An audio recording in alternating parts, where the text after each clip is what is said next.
నిన్న తెలంగాణ క్యాబినెట్ విస్తరణ జరిగింది. ఇప్పటిదాకా క్యాబినెట్లో 12 మంది ఉన్నారు. సీఎం రేవంత్ రెడ్డితో కలిపి 12 మంది ఉన్నారు. నిన్న కొత్తగా 3 మంత్రులు ప్రమాణ స్వీకారం చేశారు. ఇంకొక 3 ఖాళీలు ఉన్నాయి. అయితే నిన్న జరిగిన 3 మంత్రులు ప్రమాణ స్వీకారం చేశారు కదా, ఆ పేర్లు మన సీఎం రేవంత్ రెడ్డికి ఇష్టం లేకుండా వాళ్ళని మంత్రివర్గంలోకి తీసుకున్నారా అనే చర్చ ఇప్పుడు కాంగ్రెస్ పార్టీలో నడుస్తుంది. ఎందుకంటే ఆ పేర్లలో మొట్టమొదటిగా అందరూ ఒకరి దిక్కు వేలు చూపిస్తున్నారు. అది వివేక్ కొడుకు గతంలో ప్రోటోకాల్ ఇష్యూలలో చాలా తీవ్రంగా ప్రభుత్వం పైన వ్యాఖ్యలు చేసిండు. సంచలనమైనటువంటి వ్యాఖ్యలు చేసిరు. అవి మామూలుగా కూడా కాదు. ప్రోటోకాల్ ఉల్లంఘించిరు, కులంని బట్టి చూస్తున్నారు అనేటువంటి మాటలు మాట్లాడిండు.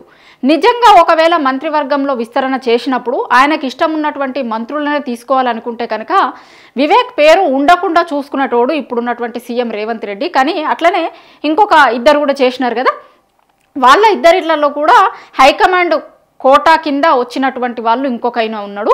సో సీఎం రేవంత్ రెడ్డికి ఇష్టం లేకుండా మంత్రివర్గ విస్తరణ జరిగింది. ఇష్టం లేనటువంటి మనుషులు మంత్రివర్గంలోకి వచ్చిర్రు అనేటువంటిది కాంగ్రెస్ పార్టీలో ఇప్పుడు చర్చ జరుగుతుంది.